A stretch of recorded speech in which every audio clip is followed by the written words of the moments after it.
I do probably deserve it many times over for some of the flippant behavior I've you know, shown in the romantic arena over the years.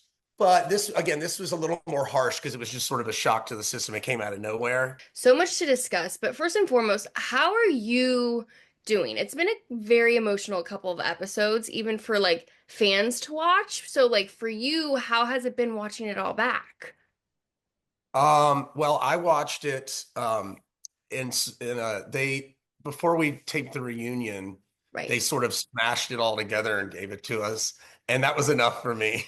Like, if I dutifully watched it, and I saw what was going on, and I mean I knew what was coming, I suppose. You know, I just made a decision, and it wasn't a decision because it's how I behave and how I approach life and the show as well. Is like let it out there, just let it happen. Be completely honest about how you feel, but and if that happens, the chips fall where they may. Nobody can fault you for that. And so when things started I'm assuming you're talking about the whole Sienna Oh, situation. of course, Shep.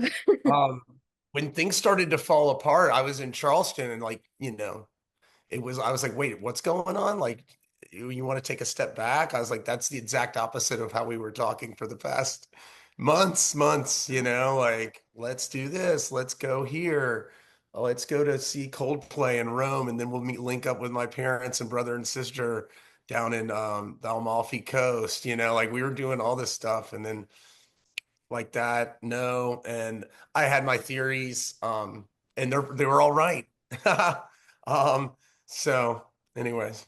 I'm so So yeah, I mean, all I can say is that I had my suspicions that there was somebody else, and which by the way would have been okay if she had said, like, go ahead, like it's okay, I can handle it, I'm an adult. And but she was sort of, yeah, circumspect and mealy-mouthed about how she felt, which was on a dime, much differently than maybe even you guys got to see, honestly. And that actually that's completely valid because she had come on a month prior in Charleston to the dog party, and Mm.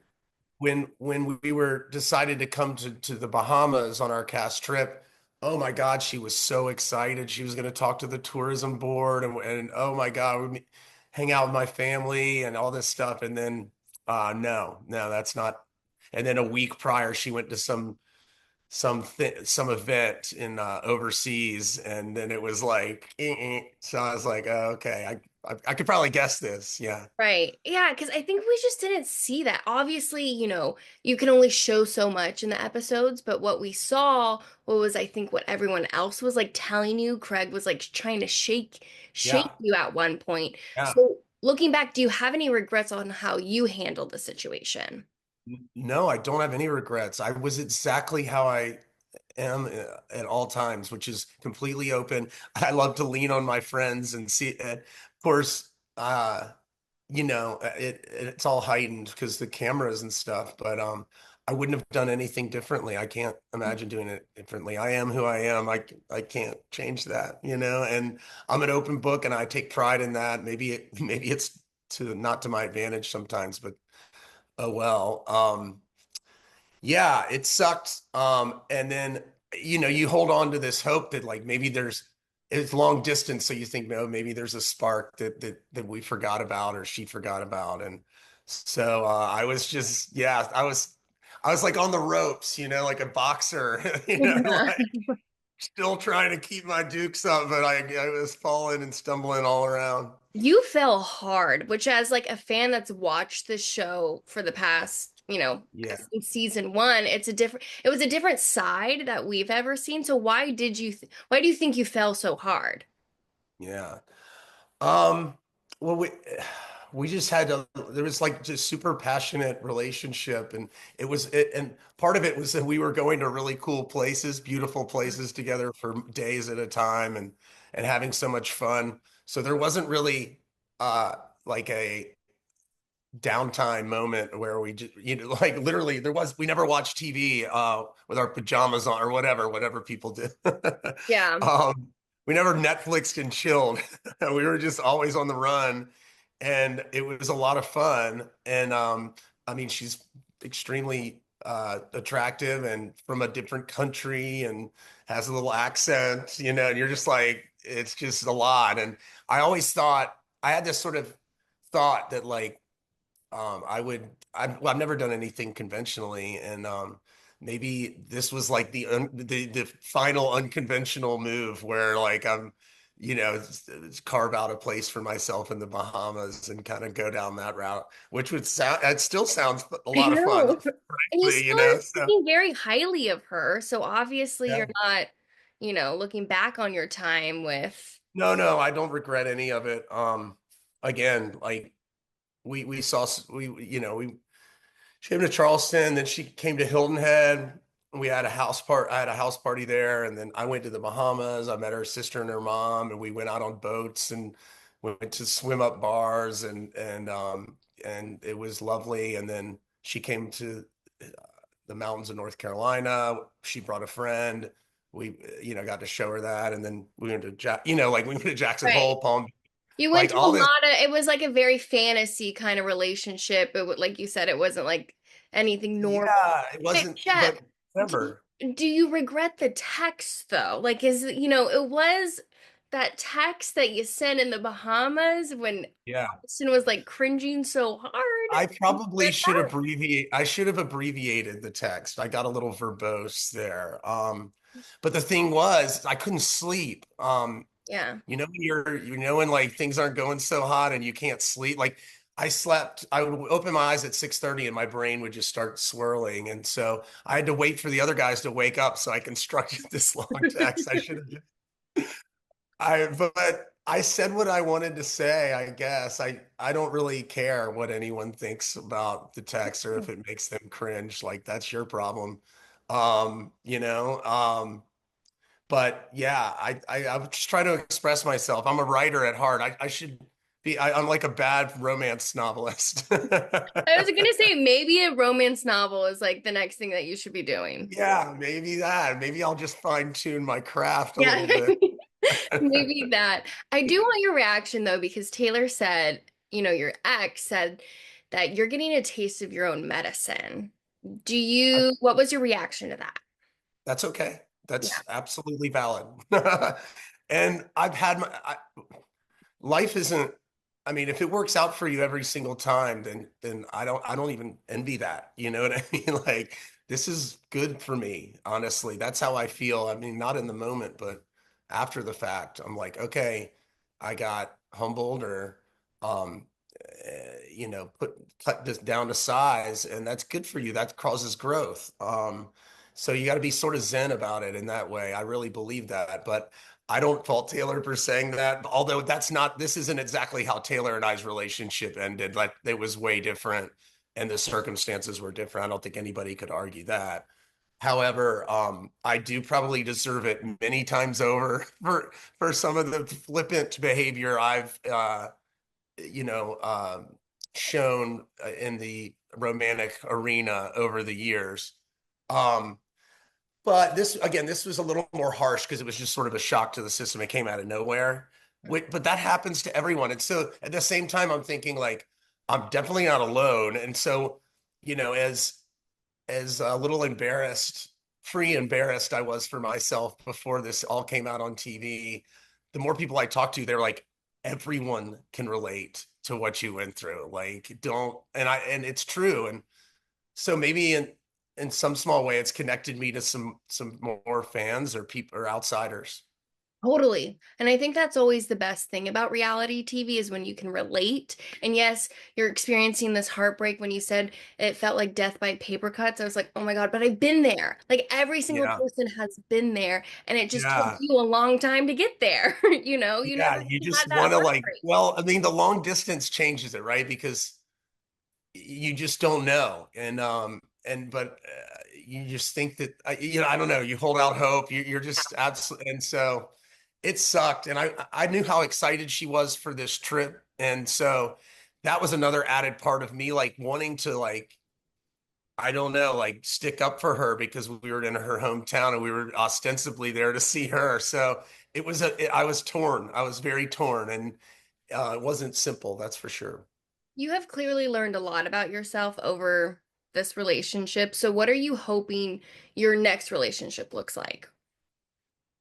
Yeah, it's funny, like, and this is sort of a recent phenomenon, or not a phenomenon, just pattern of behavior. I just don't cultivate something that I don't have real optimism about, relationship wise, romantically.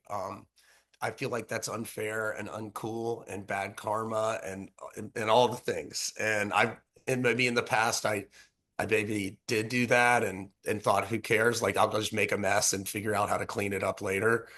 And it's just not okay. And to give people to mess with people's brain or to give them false hope is just so uncool. So I really been thinking about that a lot lately, and yeah, and trying to um, live up to that. Yeah, I think especially now that you've experienced that, it's just not nice, right? It's just And believe when people show you who they are, believe them. You know that saying, and like don't overlook red flags because what you may or may not know is we split up, Sienna and I did halfway through our 6 month courtship hmm, because of a difference of like there's a couple little things that I just didn't. I was like, I don't see the world the way you do. And she was like, okay. And I was like, let's take a step back. And then after like 3, 4 weeks, we didn't talk. And she was like, sent me a couple of pictures of us together and was like, I want to see you again. I don't feel this strongly very often. And I was like, oh my God, I felt the same way. Maybe there's a way we can work through this. But the red flags, like they were there. And but I don't know, I was intoxicated, for lack hmm. of a better word. You insinuated on the after show that she might have just been looking at you for your money. Do you still feel like that? Is No, I don't think I have enough. I think that's the issue here. 100%. I know it. I mean, I was like, that was part of our argument where like, she was joking around, but made a couple of comments. I was like, okay, you understand, like, I don't have a private jet. Like, I'm not buying a $10 million mansion on a whim or maybe ever. I mean, maybe, like I don't want a $10 million mansion. I really, really don't. I'm a simple guy. I'm doing great and everything's good and everything's where it should be. I got a great family. I don't, money's not all that important to me. I know that sounds, don't want that to sound dismissive, because but it's just like not my number one consideration. I don't think about it all that often. Tiny beach bungalow, and I love it. It's like exactly where I want to be. But if I decide to do wife and kids and stuff, obviously I'll probably need a bigger space and probably a better zone with schools and things like that. But I'm not, that's not the case. Are you still hoping for that though? Because you said a couple times in this season that you were picturing it with Sienna and Yeah, Mama. So are you still hoping to have that wife and kid one day? I am. And I think part of that is just a change, a reset of your life, like, uh, which I think would be a lovely thing, especially right now in my trajectory of my life, because, I've had a lot of fun all over the world, with all sorts of interesting people. And I would love to continue to do that. But like, at a certain point it's becomes redundant, and your adventurousness becomes rote and redundant, and sort of like, oh, here we go again. So I think it would be interesting to absolutely shake everything up and do the wife and kid things. I'm not going to do it just solely for that reason, though. You Right. understand? Like, I'm gonna actually think about it, and but if there's someone comes along, I won't hesitate to walk down that path. Moving past Sienna, you have Molly, who has been all season sharing that she has a serious crush on you. And I know a lot of fans are like, ooh, I can see the two of you working out. Stay tuned. Stay tuned. Okay. We'll have to stay tuned because I will say, like, I could see it working. I don't know. Cool. Cool. Cool. Chev's Keep like, I'm watching. not going to give you anything because I'm not going No, I mean, are you to. kidding? Okay, then I do want to ask though, because you did just film the reunion. How did that go down? I would imagine a lot of things were brought up, a lot of drama, the whole JT of it all. So how did that go down? It was a lot like this. It mirrored the season to my eye. And by that I mean it wasn't like a lot of fireworks, but it was some deep-seated things that needed to be said. And there wasn't a lot of yelling and screaming, but there was some like moments where I was like, ooh, like just some deep cuts basically and getting to the root of things. And I think that's a testament to us, dare I say, maturing over the past 10 seasons, 10 years, or whatever you want to call it. And we fire and brimstone and losing your temper isn't where a lot of us want to exist these days. I know I don't. I mean, I'm trying to be as serene as I can. I don't know if that equals good ratings, but what the hell?